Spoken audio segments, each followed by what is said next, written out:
저탄고지로 자신감 있게 세상 사는 이야기 저자세 팟캐스트.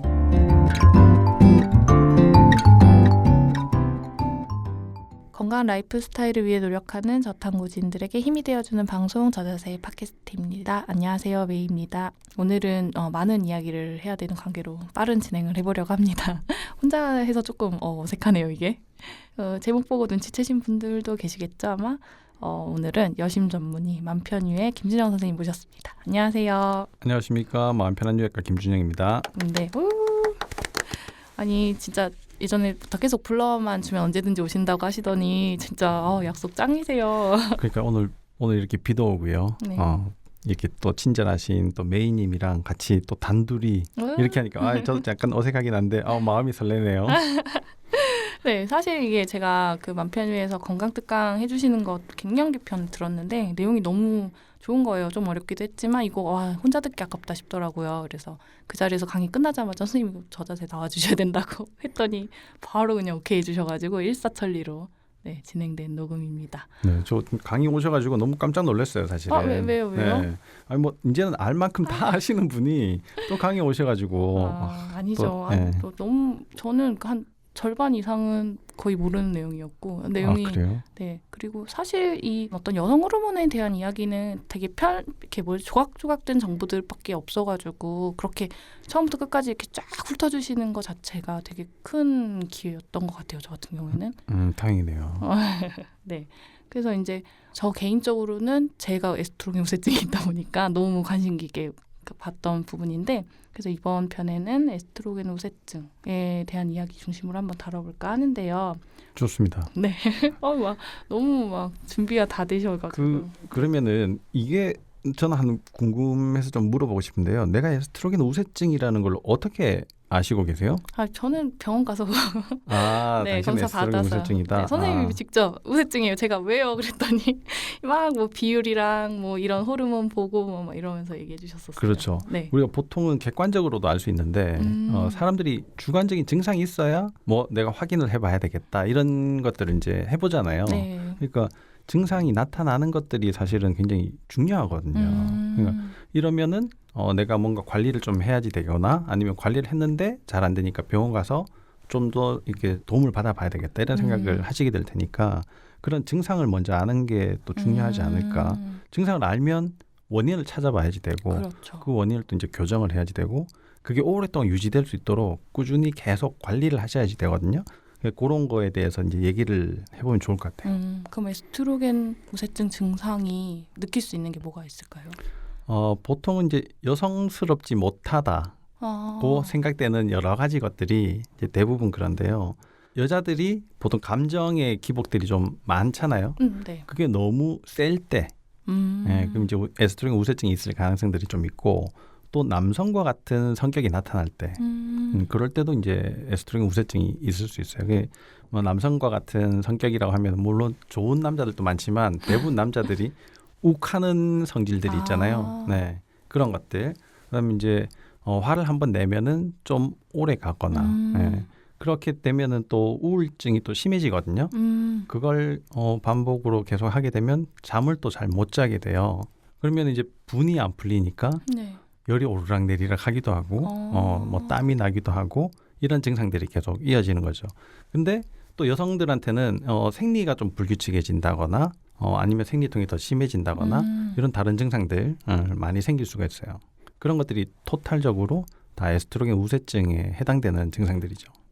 근데 이제 그냥 내가 성격이 나쁘고 생리는 그냥 옛날부터 그랬던 것 같고 생리통은 원래 당연히 있는 거 아닌가 이렇게 생각할 수도 있을 것 같아요. 제가 그랬거든요. 그렇죠. 네. 남들 다 한다 그래가지고 그게 정상은 아니거든요. 비정상인 상태로 다 똑같이 있으면은 그것도 다 같이 문제인 거죠. 그죠? 질문이 약간 순서가 바뀐 것 같긴 한데 이 에스트로겐이 뭐길래 이렇게 저희를 쥐락펴락하는지 좀 궁금하거든요. 에스트로겐은 콜레스테롤에서 만들어지는 스테로이드 계열의 호르몬 중에 성호르몬의 가장 마지막 단계예요. 실제로는 남성 호르몬이 여성 호르몬으로 이렇게 바뀌게 되거든요.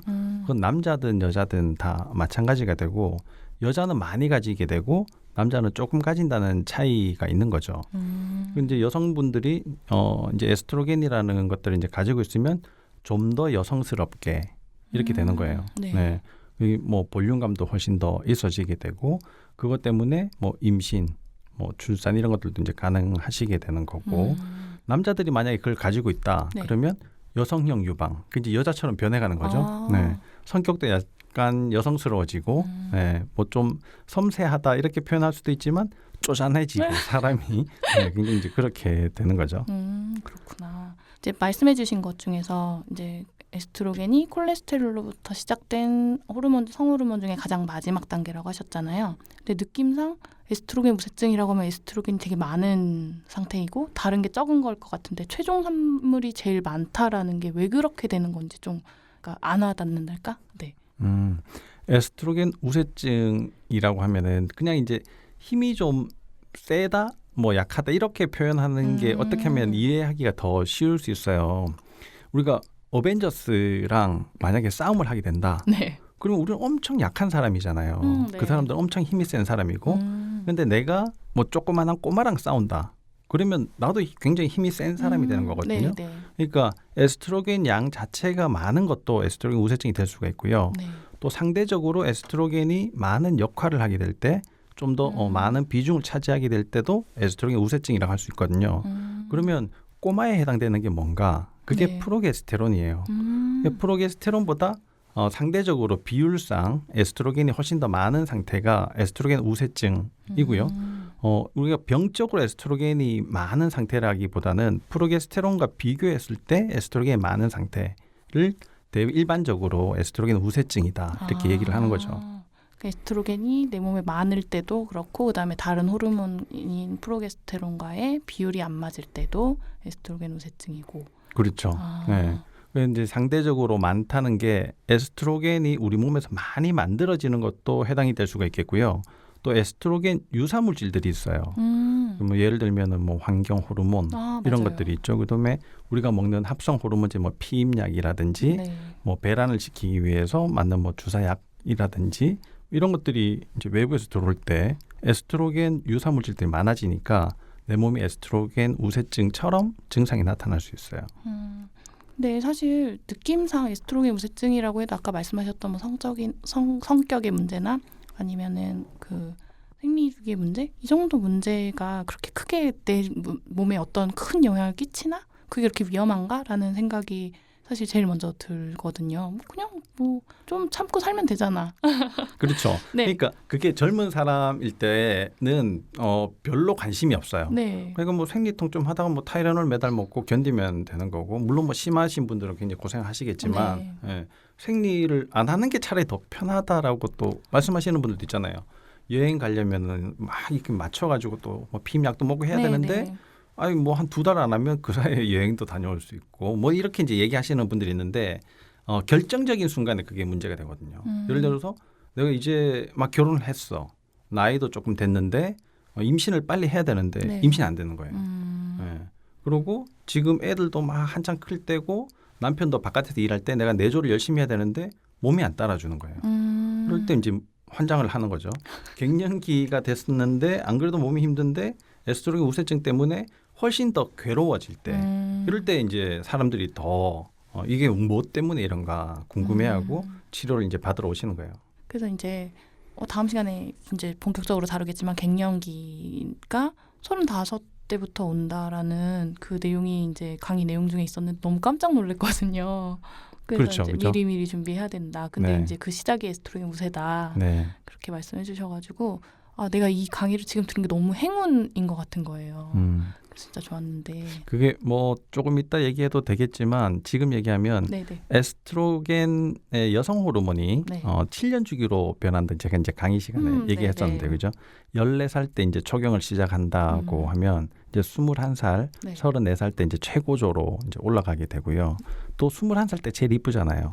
막 이제 젊을 때 그죠? 에스트로겐 수치가 막 높아질 때 그러다가 이제 28, 이제 35 정도 되면 꺾이기 시작하는 거예요. 에스트로겐 수치가. 그러면 노화가 이제 시작이 되는 거거든요. 슬프다. 근데 에스트로겐 수치가 그렇게 꺾여져 가면서 여러 가지 문제들이 생기고 그러면 34시죠. 그다음에 41 정도 되면 이제는 여러 가지 증상들이 나타나기 시작하는 거예요. 그러면 49세 정도, 48세 정도 되면 이제는 폐경이 되는 거고 이렇게 여성 호르몬에 크게 7살 주제로 이렇게 날아간다는 거예요. 그 지금 말씀해주신 나이는 이제 생물학적인 나이니까 만 나이로 계산하는 그렇죠. 거죠? 뭐 만 나이든 뭐 예, 대충. 네. 그게 보통 맞는 것 같아요. 초경 시작하는 나이도 그렇고 21살 때 제일 예쁜 것도 맞고 그 다음에 확실히 만 35 기점으로 뭔가 매우 급격하게 몸이 힘들어지는 거를 느끼기는 했거든요. 그래서 저는 고맘때 이제 키토제닉 시작하면서 다시 이렇게 좋아지긴 했는데 제 친구들 보면 확실히 그때부터 되게 힘들어하고 이 친구들이 술을 끊질 않나. 그렇죠. 그러니까 네. 뭐 너 30 넘어봐라, 뭐 40 넘어봐라, 네, 뭐 네. 몸이 틀리네 어쩌네 막 이제 그런 얘기들을 하게 되는 거잖아요. 네, 네. 그리고 한창 그때가 제일 힘들 때 35에서 40쯤에 대부분 결혼해서 이제 애가 맞아요. 생기고 말 잘 안 듣는 미운 4살짜리 애가 있고 조금 더 큰 애가 있고 막 이러면은 이제 골치 아프게 되는 거죠. 남편은 사회생활 한다고 이제 한창 막 그쵸, 전성기가 그때가, 네. 이제 되는 거잖아요. 그럼 바깥일 많아지고 집안일은 안 돌봐주고 대부분 그렇게 해서 이제 여성분들이 우울해지기 시작을 하는 시기예요. 근데 에스트로겐 우세증이 있다? 그럼 더 우울해지는 거죠. 감정이 더 유동이 그렇죠. 크게 오는. 네, 네. 그렇구나. 그 강의 들으면서 느꼈던 게 아까도 말했지만 이거를 내가 지금 들은 게 뭔가 되게 행운이었다라는 느낌이 들 정도였는데 되게 재밌었던 게 좀 전에 그 꺾이는 그 호르몬 양이 최고치를 찍었다가 점점 줄어드는데 사실 실질적인 양이 되게 굉장히 많이 줄어드는 게 아닌데도 불구하고 우리 몸이 되게 힘들어하는 거잖아요. 그렇죠. 그 부분이 좀 신기했거든요. 그러면 아까도 얘기했지만 이제 그렇게 막 나이가 좀 들어가면서 우리가 받는 스트레스의 양 자체가 특히 대한민국은 훨씬 더 많거든요. 네. 그리고 이제 자연이랑 떨어져 있으니까 뭐 마음을 좀 다스릴 만한 그런 여유도 없고 또 어릴 때부터 애들 뒷바라지 시작해서 뭐 유치원을 어떻게 넣어야지 되느냐, 뭐 조기 교육을 어떻게 해야 되느냐, 학원을 뭐 어떻게 해야 되느냐, 남편 또 어떻게 이런 것도 너무 신경을 쓸 게 많다 보니까 스트레스가 많으면 많을수록 콜티졸이라는 호르몬을 많이 만들어내야지 되고 그 호르몬의 재료가 또 프로게스테론이거든요. 그러면 스트레스가 많아지면 프로게스테론 수치가 떨어져요. 네. 그러면 일정량 에스트로겐을 만든다 하더라도 프로게스테론이 낮으니까 서로 이제 비율이 안 맞게 되고 에스트로겐이 더 이제 과다하게 느껴지도록 이제 우리 몸은 변하게 되는 거죠. 그리고 또 강의 내용 중에서 인상 깊었던 게 에스트로겐의 종류가 저희는 뭐 한 가지라고 생각했는데 몇 가지가 크게 세 가지로 나눠서 이야기해 주셨거든요. 네네. 그래서 그 종류에 따라서 몸에서 받는 반응이 다르다 이런 부분도 사실 몰랐던 그렇죠. 내용이었거든요. 네. 그러니까 에스트로겐은 우리가 이제 그 약자로 E 대문자 E로 네. 이제 쓰거든요. 근데 1, 2, 3가 있어요. 네. 그래서 에스트로겐 1이 에스트론, 그러니까 맨 끝에 1이 붙거든요. 네. 네, 에스트라디올, D가 이제 2라는 뜻이거든요. 에스트리올, 트리가 3이라는 뜻이에요. 그래서 세 가지 호르몬이 이렇게 만들어지는데 우리가 보통 얘기하는 에스트로겐이라고 하는 거는 E2를 얘기를 하는 거거든요. 네, 에스트라디올. 그래서 피 검사에도 E2 이렇게 돼 있더라고요. 피 검사 그렇죠. 결과지도. 대부분 이제 네. 그것만 이제 검사를 하게 되죠. 근데 E1도 만들어진단 말이에요. 그러면 그게 어디에서 만들어지냐? 지방 세포에서 만들어져요. 내 몸에 지방이 많다. 네. 그러면 E2를 적절하게 만들어도 E1과 합쳐지면 훨씬 더 많은 에스트로겐 양을 가지게 되는 거잖아요. 그러니까 이제 에스트로겐 우세증으로 빠질 가능성들이 많은 거예요. 그러니까 비만이 되면 에스트로겐 우세증으로 갈 가능성이 매우 높다. 그러면 생리도 불규칙해지고 감정의 기복도 심하고 밤에 잠도 못 자고 뭐 계속 그런 증상들 생길 수가 있겠죠. E3는 보통 임신했을 때 많이 생기는 호르몬이고 E1과 E2가 대사에서 이제 없어지는 과정 중에 E3로 좀 바뀌어서 안전한 에스트로겐으로 바뀌었다가 그 다음 이제 없어지게 되는 과정을 거칠 때 이제 E3가 생기게 되는 거예요. 그런데 이제 좀 전에 지방 세포에서 E1이 많이 만들어진다고 하셨잖아요. 네. 그런데 이게 혹시 저탄고지 하시면서 일시적으로 에스트로겐 우세 증상이 나타나시는 분들도 계시잖아요. 네. 그럼 혹시 이게 그런 거랑 관련이 있는 건지.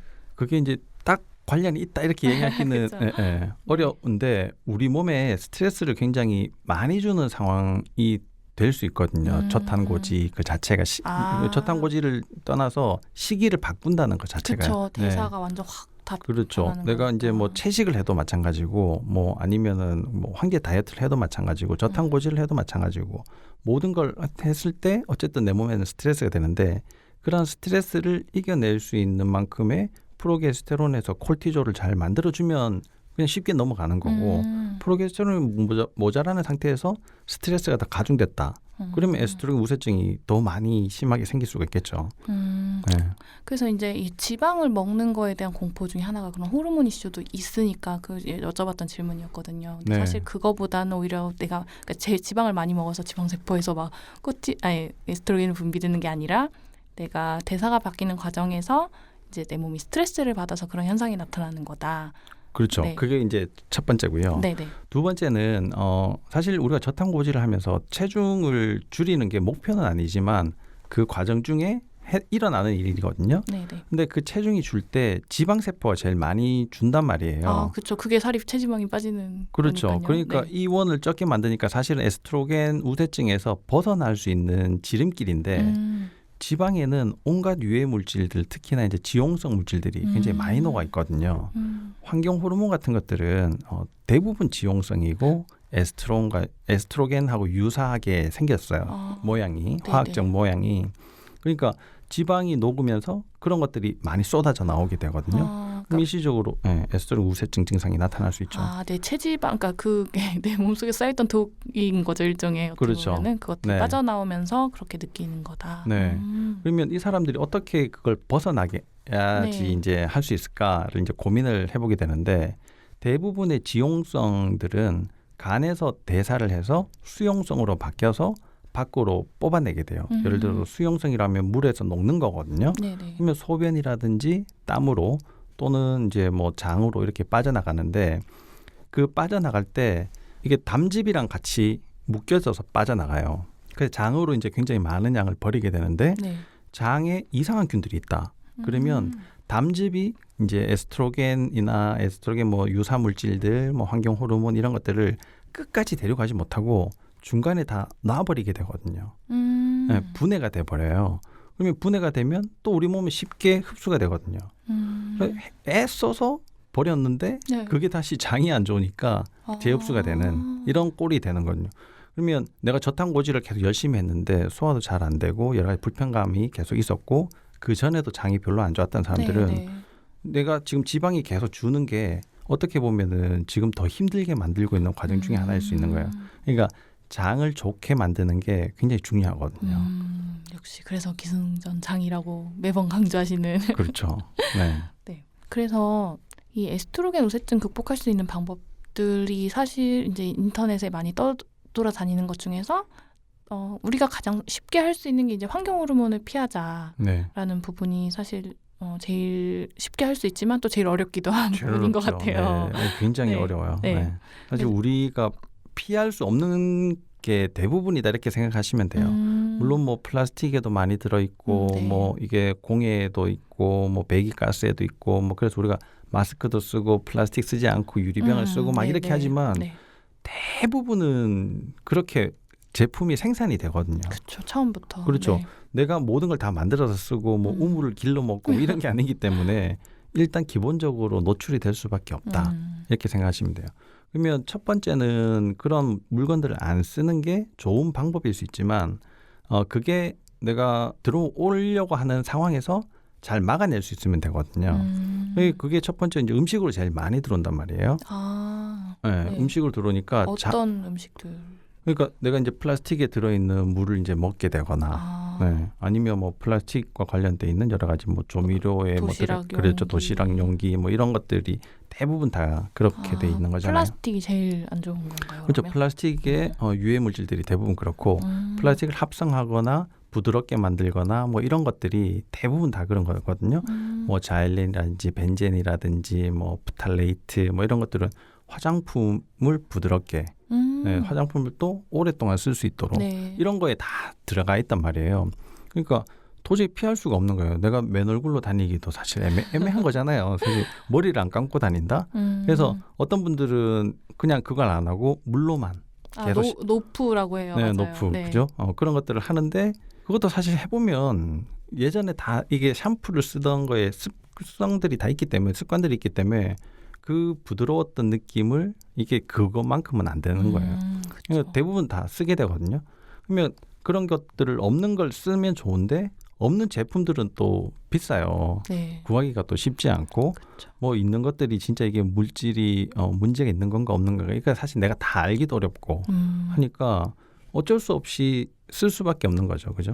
근데 이제 뭐 피부로 들어오는 것들은 우리가 잘 버릴 수 있는 몸을 만들면 되는 거고 입으로 들어오는 것들은 장에서 재흡수되지 않도록 잘 만들면은 우리 몸을 그렇게 만들어 놓는 게 가장 어떻게 보면 쉬운 방법일 것 같아요.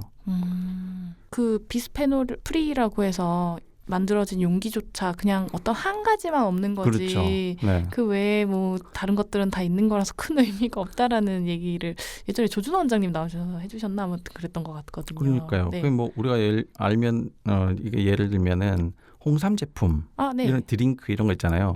네. 홍삼 0.1% 이렇잖아요. 그게 실제로 홍삼 제품인지 뭔지 알 수가 설탕물인지. 그렇죠. 그런 것들이 굉장히 많으니까. 그래서 정말 이게 피하기는 진짜 어려운 것 같아요. 그러니까 되게 쉽게 써놨어요. 유리그릇을 쓰세요. 뭐 그렇죠. 그다음에 플라스틱 용기 대신 뭐 다른 걸 하세요. 그래서 뭐 이제 코팅 같은 거 펜도 쓰지 말고 스테인리스 펜 이런 거 쓰세요 하는데 사실 또 막상 쓰다 보면 무거워서 손목 나갈 것 같고 힘들고 그렇죠. 네. 자꾸 코팅 펜으로 손이 가고 뭐 그런 것들인데 진짜. 저도 이제 그래가지고 처음에 한 몇 년이 됐어요. 그 이제 우리 집의 주방 기구를 네. 막 이렇게 바꿨거든요. 네, 건강한 것들로. 네, 욕 엄청 얻어먹었어요. 일단 스테인을 쓰려면 좀 달궈야 되잖아요. 이게 그렇게 하는 거에 버릇이 안 돼 있잖아요. 후라이팬은 금방 뜨거워지고 맞아요. 금방 쓸 수 있고 눌지도 않고 이런데 스테인은 뜨거운 게 갑자기 이제 쓰게 되면은 금방 눌어버리고 또 무겁고 설거지하기도 귀찮고 하고 나면 또 깨끗이 안 된 것 같아서 계속 하게 되고 이런 여러 가지 불편감들이 있어가지고 엄청 욕 얻어먹었어요. 네. 그리고 도시락 같은 거 싸려고 해보세요. 플라스틱이면 또 괜찮은데 네. 그걸 유리 그릇에 유리 도시락을 싸가지고 무거워가지고. 그렇죠. 무겁고 어디 혹시 또 깨질까 뭐 어쩔까 막 너무 걱정이 많은 거예요. 그러니까 지금을 살아가는데 플라스틱 없이 살아갈 수 있나? 그런 손 쉽게 뭐 코팅돼 있는 그런 손 쉬운 제품들을 피하면서 우리가 살아갈 수 있나? 이런 게 참 어렵죠. 그리고 예를 들어서 요리를 할 때 뭐 실리콘 안전하다 하지만 괜찮을까? 그런데 맞아요. 저도 뜨거운 거에 그 실리콘 쓸 때 좀 진짜 괜찮은 거 맞나? 그렇죠. 네. 거기에 색소도 막 들어가 있잖아요. 네. 뭐 실리콘 자체가 괜찮다지만 색소가 이런 생각도 들고요. 지금은 괜찮다지만 문제가 되는 것들이 엄청 많잖아요. 맞아요. 그죠? 네. 네. 그리고 뭐 고혈압 약도 사실 그랬고 뭐 고지혈증 약도 퇴출된 것들도 있고 뭐 이런 것들을 보면 지금 안전하다 해서 괜찮다 이렇게 얘기하기도 사실 어렵잖아요. 나무 주걱만 쓰려고 그래도 겉에 입혀놓은 것들, 그죠? 네. 그리고 또 위생 문제도 나무는 세균이나 곰팡이가 워낙 잘 끼고 뭐 이런 그러니까요. 나무 도마 이런 것들 엄청 계속 되잖아요. 그러니까 막 뭔가 계속 돌고 도는 것 같아요. 이게 뭘 써야 될지 모르겠고. 그럼 뭐 사람들이 맨날 하는 얘기가 어쩌란 말이야. 도대체 뭘 먹으란 말이냐. 이제 이렇게 되는 그렇죠. 것 같아요. 그 답이 내 몸을 그렇죠. 해독을 잘하는 몸으로 만드는 것. 맞아요. 거죠. 네. 네. 그 지금 말씀하신 거에 또 답도 있긴 해요. 스텐 쓰고 뭐 하고 하실 수 있는 분들은 그렇게 하시면 제일 좋고, 근데 못 하시더라도 너무 막 그럼 나는 빨리 죽나 이렇게 생각하지 마시고 어쨌든 내 몸을 좀 이렇게 해독이 잘 되는 몸으로 만드는 게 중요하다는 거. 그다음에 그 핵심은 기승전장, 장 건강이라는 거. 그렇죠. 네. 중요한 이야기 해주신 것 같고요. 야, 우등생이에요. 야, 요약을 이렇게 잘하시네. 그리고 또 그 강연 내용 중에 되게 재밌었던 게 햄버거에 들어있는 에스트로겐 양과 그 양배추에 들어있는 에스트로겐 양이 양배추가 의외로 훨씬 많았는데 그럼에도 불구하고 양배추는 먹고 햄버거는 먹으면 안 된다라는 내용이 있었거든요. 네. 네, 그때 너무 재밌었어요. 그러니까 이제 양배추를 이제 뭐 먹어도 된다 이렇기보다는 양배추가 이제 십자화가 식물에 들어가니까 사실 이제 에스트로겐 우세증을 해결해 주는데 도움이 되는 식물 중에 이제 하나거든요. 네, 하나인데 햄버거는 거기에 비하면 10배 이하로 적게 들어가 있는 거예요. 근데 우리가 상대적인 양만 딱 봐서는 그런데 그 이후에 벌어지는 여러 가지 일들에 대해서 이제 다시 한 번 더 봐야지 되는데요. 햄버거는 에스트로겐은 얼마 들어있지 않지만 내가 먹고 나서 살이 찌게 되거든요. 네. 그럼 거기에서 이원을 지속적으로 계속 만들어주는 거예요. 우리가 이런 거죠. 지금 열심히 일해가지고 월급을 타는 거랑 어떤 데 임대를 해가지고 월세를 계속 받아가지고 하는 거랑 네네. 똑같은 돈을 이렇게 받았는데 어떤 사람은 임대 수익을 계속 지속적으로 하는 사람이 사실 우리가 굉장히 부러워하는 사람이잖아요. 네. 근데 이게 에스트로겐이라면 그거는 이제 상황이 달라지는 거예요. 내 몸에 계속 독소를 만들어내는 거니까. 네. 그럼 뭐 거기에 맞춰가지고 프로게스테론을 계속 만들어주면 좋은데 내가 스트레스가 계속 많은 사람이다. 그러면 지방에서 에스트로겐 계속 만들어내고 프로게스테론 계속 떨어지고 그럼 이제 상대적으로 에스트로겐 우세증이 계속 생기는 게 되잖아요. 네, 그래서 햄버거를 먹는 것은 에스트로겐 공장을 세우는 것과 같은 것이다. 맞아요, 네, 라는 표현을 하셨는데 네. 되게 빡 와닿았어요. 그래가지고 진짜 햄버거 절대 먹지 말아야지. 맞아요. 네. 그런 생각을 했던 게 진짜 인상 깊었고요. 그 말씀하신 내용 중에 이제 십자가 채소 이야기 해주셨는데 실질적으로 도움이 진짜 되는 건지. 네, 그 이제 그런 논란의 문제들도 굉장히 많거든요. 에스트로겐 우세증을 해결하는 데 도움을 주는 그 영양소가 DIM이라는 게 있어요. DIM, 네네. DIM이라는 게 있는데 DIM은 인돌3 메탄이라는 이제 그게 두 개가 붙어서 DIM이 되는 거거든요. 네. 근데 두 개가 이제 붙을 때 위산이 필요해요. 위산이 네네. 그렇게 있어야지 되는데 우리가 이제 뭐 양배추나 십자화가 뭐 조그마나 뭐 컬리플라워 이런 것들을 계속 먹는다. 그다음에 뭐 브로콜리를 계속 먹는다. 네. 지속적으로 좋은데 그게 우리가 원하는 효과를 나타내지 못하는 경우들이 있거든요. 현대인들은 대부분 위산이 적은 상태고요. 소화를 잘 못 시키는 상태가 되는 거니까 그런 상태에서 그걸 계속 먹는 게 내가 원하는 효과는 안 만들어지는 거예요. 아, 그렇구나. 그러니까 진짜 신기한 게 십자가 채소를 뭐 먹어서 효과가 없어요 하시는 분들은 본인의 어떤 소화 상태, 소화 그렇죠. 능력을 한번 네. 의심해볼 필요는 있는 네, 거네요. 네. 그러니까 뭐 위만 망가지는 건 아니거든요. 우리 몸에서 장이 다 같이 망가져 있는 상태에서 위가 이제 드러나는 거예요. 저위산증이. 네네. 그러면은 장을 다 좋게를 해줘야 저위산증이 또 해결이 되는 거거든요. 근데 저위산증을 만드는 것 중에 가장 큰 문제가 탄수화물이에요. 탄수화물을 줄여야지 되는 거예요. 그리고 과식이거든요. 뭐 과식이나 폭식이나 뭐 일일 일식도 좋지만 일일 일식 하면서 너무 이제 또 많이 먹거나 아니면 밤늦게 먹거나 야식 같은 걸 많이 먹게 되면 이제 또 문제가 되겠죠. 그리고 매운 음식 이런 것들이 위를 이제 망가뜨리고 위산을 잘 못 나오게 하는 그런 여러 가지 이제 나쁜 작용들을 하게 돼요. 그러니까 그런 사람이 그 뭐 안전하다고 계속 브로콜리를 계속 먹었다. 별 도움이 안 되는 거죠. 정말 뿌리의 뿌리를 찾아가서 뭔가를 해결을 해야지 안 그러면은 정말 그냥 아무것도 이도저도 아니게 되는 그런 게 되는 것 같은데 그 위가 안 좋은 경우에 이런 효과를 볼 수도 없기도 하고 또 장에도 안 좋다고 말씀하셨잖아요. 네. 근데 되게 요즘 현대인들의 만성 위축성 위험이라고 하나요? 왜 위벽이 얇아져가지고 네. 내시경하면 핏줄 보이고 네. 없는 사람이 거의 없는 것 같아요. 그 그렇죠. 정도로 되게 심각한 상황인데 네. 그러면은 뭔가 이거를 대체할 수 있는 방법이 없는지 이거를 그러니까 극복할 수 있는 방법. 그러니까 네. 극복하는 게 제일 영향을 많이 주는 게 이제 탄수화물이니까요. 네. 탄수화물 일단 줄이는 게 제일 중요하죠. 네. 그 중에서 뭐 맨날 밥 그러면 안 먹어야 되나요? 이렇게 말씀하시는데 네. 밥이 아니고 설탕, 밀가루, 과일, 음료수 네, 그런 것들을 줄이는 게 가장 중요한 첫 번째예요. 근데 왜 걔네들이 그런 원인이 되는지는 혹시? 그러니까 이제 그런 탄수화물들이 올라가게 되면 네. 이제 인슐린이 갑작스럽게 올라가게 되거든요. 네네. 그리고 그렇게 분해가 잘 되는 것들은 네. 나쁜 세균들도 굉장히 좋아하는 음식들이에요. 네. 인슐린이 올라가면서 지방세포가 많이 생기게 되고 네. 거기에서 대사가 이상하게 되고 대사라고 하는 거는 우리가 일상생활에 쓰는 에너지를 만들어내는 것도 대사지만 네. 회복 에너지를 또 만들어내야지 되고요. 세포가 재생할 수 있는 에너지도 만들어야지 되고 네, 그런 여러 가지 에너지들을 같이 만들어야 되는데 그런 대사가 다 안 되게 되는 거예요. 그러면은 망가진 세포가 다시 재생하기가 사실 어려워지죠. 또 두 번째는 장에 있는 나쁜 여러 가지 균들도 쉽게 자랄 수 있어요. 그럼 장내 환경이 안 좋아지잖아요. 소화 능력도 떨어지고 네. 장이 안 좋아지면 미네랄 흡수가 안 되거든요. 네. 그 중에 만약에 이제 아연 같은 것들이 잘 흡수가 안 돼서 내 몸에 계속 부족한 상태가 된다. 그럼 위산이 또 잘 안 나오게 돼요. 위산을 잘 못 만들어내게 되는 상황이니까 소화는 또 안 될 거고 위산을 잘 못 만들어내면 바깥에서 들어온 나쁜 균이 살아서 또 장까지 가게 될 네. 거고 그런 악순환의 고리를 이제 계속하게 되는 거죠. 특히나 장 안에 살고 있는 곰팡이들은 네. 설탕, 밀가루가 주식이거든요. 그러니까 그걸 끊어야 곰팡이가 없어지게 되고 장이 훨씬 더 업그레이드가 되는 거예요.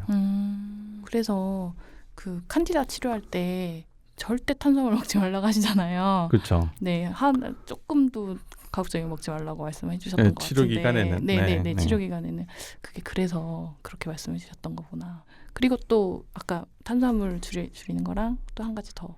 네, 탄수화물 줄이는 거, 과식하지 않는 거. 과식은 왜 그런 거죠? 너무 과식을 하고 싶어서. 그렇죠. 과식은 사실 우리가 다 나쁘다라는 거는 알고 있잖아요. 그렇죠. 우리 몸에서 어느 정도까지는 계속 거기에 대비해서 많이 생산을 할 수가 있을 거예요. 네. 있는데 그 한계를 넘어서게 되면은 여러 가지 문제들이 많이 생기겠죠. 뭐 소화 덜 된 음식이 이제 내려갈 수 있다든가. 네. 또 과식을 하는 사람들 대부분의 패턴을 보면 잘 씹지 않고 넘기는 경우들이 많거든요. 맞아요. 네, 막 허겁지겁 빨리 이제 막 많이 먹게 되는 거잖아요. 밥을 마신다고 표현하는. 그렇죠. 그렇게 되면은 그 음식물 덩어리가 제대로 소화가 안 되고 소화 안 된 음식이 장으로 내려갔을 때는 장에서 어떻게 해결할 수가 없거든요. 이건 물리적으로 부셔줘야지 되는데 물리적으로 부셔주는 이 입안에 네. 그 치아의 그 기능을 넘어선 거잖아요. 네, 네. 일단 식도로 넘어가 버리면 거긴 다 부드러운 그냥 고무 튜브 같은 건데 거기에서 부수기란 쉽지 않단 말이에요. 그걸 대비해서 위산이 잘 나오는데 위산이 과식이 계속 그렇게 되고 위가 망가지게 되면 위산도 잘 안 나오게 돼요. 그러면 위산이 낮아지면 산 성도가 떨어지잖아요. 그러면 췌장에서 알칼리를 만들어서 위산과 알칼리가 만나서 중성이 돼서 내려가야지 되는데 네. 거기에 맞추려면 당연히 췌장도 적게 일을 해야지 되겠죠. 그러니까 소화가 잘 안 된 음식이 계속 내려가는 거예요. 사실 소화가 잘 안 되면 너무 멍청한 생각인 것 같긴 한데 소화가 잘 안 되면 영양소 흡수가 잘 안 되니까 살이 안 찌는 거 아닌가? 이런 생각을 할 수도 있을 것 같아요. 그렇죠. 저만의 생각은 아닌 것 같아요. 이거는. 맞아요. 네. 예. 아주 좋은 질문이에요. 네. 아니 그러면 흡수가 안 되는데 난 살이 왜 찌는 거야? 네. 물만 마셨는데 왜 살이 쪄? 네, 이런 분들 있잖아요. 네. 우리가 간에서 여러 가지 독소들을 처리를 해서 아까 이제 바깥으로 보낸다 했잖아요. 땀이나 소변이나 대변으로 이제 보낸다 했는데 그렇게 처리하는 과정 중에 여러 가지 영양소들이 필요해요. 네. 제가 이제 환자들한테 설명하기로는 음식물 쓰레기 봉투를 만들 재료를 넣어줘야지 음식물 쓰레기 봉투를 만들고 그걸 음식물 쓰레기로 버릴 수 있는 거예요. 네. 근데 만약에 봉투를 못 만든다. 그러면 집안에 차곡차곡 쌓아놔야지 되잖아요. 네. 그럼 그게 언젠가 썩겠죠. 엄청 냄새 날 거고. 네. 그걸 치우려는데 음식물 쓰레기 봉투는 계속 없어. 그럼 이제 문제가 되는 거예요. 그러니까 흡수가 안 된다. 그러면 버리지도 못하는 거예요.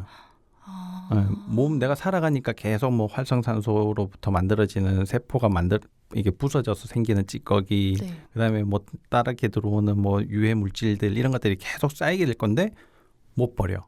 그럼 계속 살이 찌는 거예요. 소화가 진짜 이렇게 중요한데 저희 그동안 너무 강가고 있었던 것 같아요. 다 소화 안 되면 그래 배부르고 좋지 뭐 이런 생각하면서 진짜 너무 혹사실 음식물 쓰레기 창고로 만들었던 그런 기억이 아프네요 지금 조금. 그렇죠. 네. 네.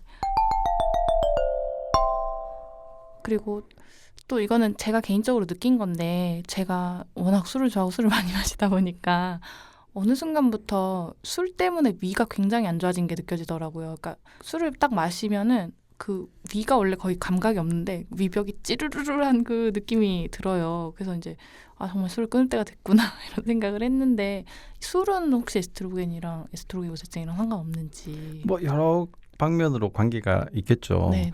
술이 나쁘다라는 거는 우리가 뭐 과학적이나 의학적으로 내가 모른다 하더라도 나쁘다라는 사실은 그쵸. 일반적으로 다 알고 있잖아요. 한 방울도 독이라고. 그렇죠. 네, 뭐 그런 얘기들이 있는데 사실 또 술이 주는 여러 가지 위안감이나 스트레스 해소감 이런 것들도 분명히 있거든요. 네. 그러니까 내가 적절하게 잘 이용하면 좋기는 한데 네네. 어떤 사람한테는 한 잔의 술도 굉장히 큰 독이 된단 말이에요.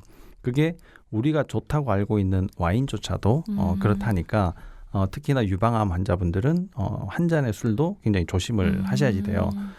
알코올은 위에서 바로 흡수가 되거든요. 네. 그러면 우리가 이제 술만 이렇게 딱 한 잔 마시는 게 아니니까 네. 다른 음식들이랑 같이 먹게 됐을 때 네, 네. 알코올이 일단 들어가서 칼로리로 막 쓰여진단 말이에요. 네. 그러면서 걔는 찌꺼기도 엄청 많이 만들어내거든요. 그렇죠. 그러니까 간이 해야 될 일들도 많아지고 칼로리는 이미 들어왔고 거기에 음식이 들어와서 천천히 소화 흡수가 되는 과정 중에 와보니까 이미 다른 애들이 다 들어가 있어.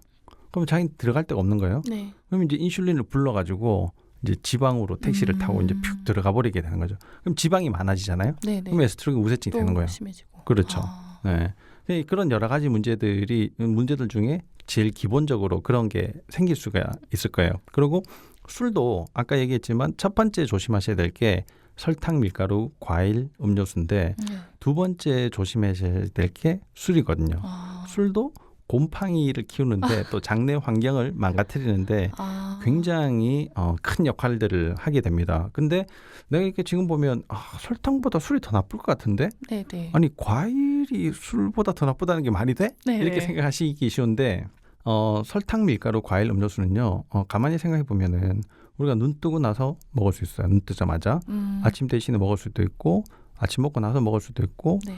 식사 중간에 간식으로도 먹을 수 있고 친구 만나서 또 먹을 수 있고 자기 전에 또 먹을 수 있고 우리가 언제든지 접할 수 있는 거거든요. 네. 근데 술을 아침에 일어나서부터 먹는다?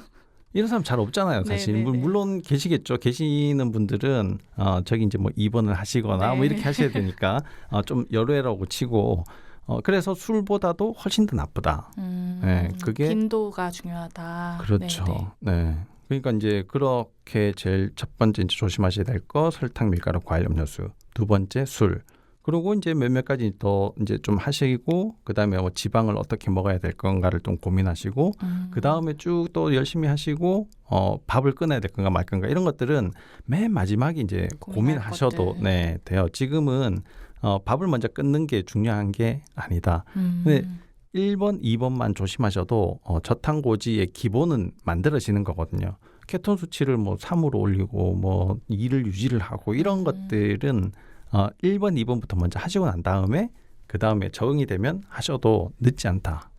보시면 됩니다. 역시 제일 기본기가 탄탄한 상태에서 응용을 해야지 진짜. 그렇죠. 네, 막 응용부터 막 하려고 하면은 오히려 더 엉망진창이 될 수도 있겠다는 생각이 드네요. 그렇죠. 국영수가 돼야 뭐 몰고서 성적을 올리죠.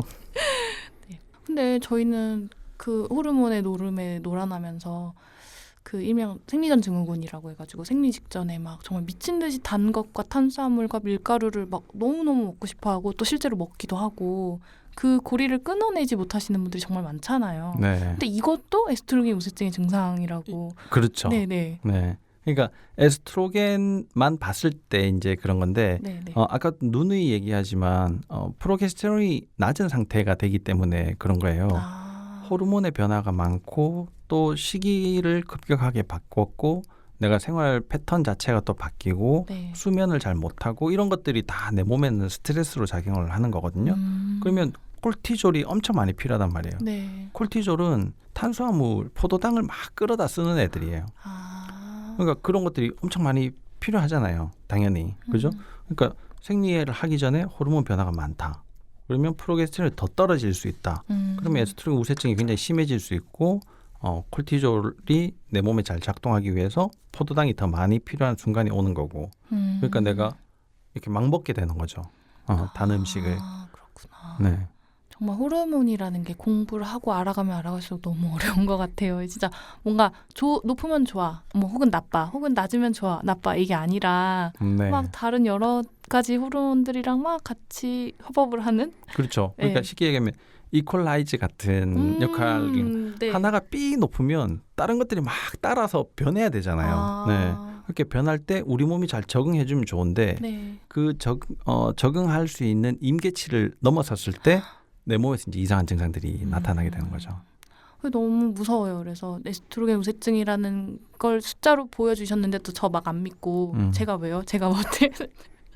계속 질문을 계속 드렸었거든요. 그만큼 이게 뭔가 받아들이기가 되게 어려운데 그 이유가 뭔가 내가 어떻게 할 수 없다라는 어떤, 그러니까 뭐 예를 들어 체중은 어떻게 하면 빠지는지 알겠고 다른 것들 뭐 주사를 맞고 약을 먹고 뭐 하면 되는데 이 호르몬은 너무 내가 어떻게 할 수가 없는 영역이라는 생각 때문에 너무 무섭거든요. 근데 지금 하고 있는 것들이 다 호르몬 조절을 위해서 좋은 방법들이에요.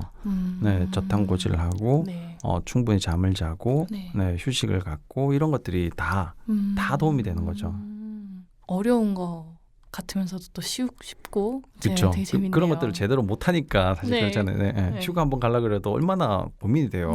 그죠? 네, 다들 바쁘고 힘드시니까 그러신 것 같아요. 그러니까요. 근데 진짜 내가 내 몸이 소중하다면은 제일 기본에서부터 시작하는 게 어떨까 그런 생각이 드는 진짜 에스트로겐 중요한 얘기 같아요. 이야기였습니다. 기본에서부터 시작한다. 아, 네. 네. 역시 우등생 같습니다. 제가 요즘 명언 제조기가 된 느낌이에요. 네, 이번 시간 김준영 선생님 모시고 에스트로겐과 에스트로겐 우세증 이야기 나눠봤는데요. 좀 어려우셨을지 어땠을지 잘 모르겠지만 그래도 진짜 이렇게 설명 쉽게 잘해주시는 선생님이 우리나라에 또 계실까 싶어.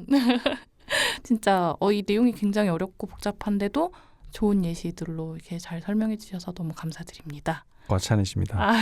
불러주셔서 감사합니다. 네, 오늘 여기서 마무리하고요. 다음 시간에는 이제 갱년기 이야기 한번 해보려고 합니다. 좀 더 본격적으로 네, 여성의 어떤 마무리를 어떻게 해야 되는지 이야기 한번 해보겠습니다. 네, 들어주셔서 감사합니다. 다음 주에 뵐게요. 감사합니다.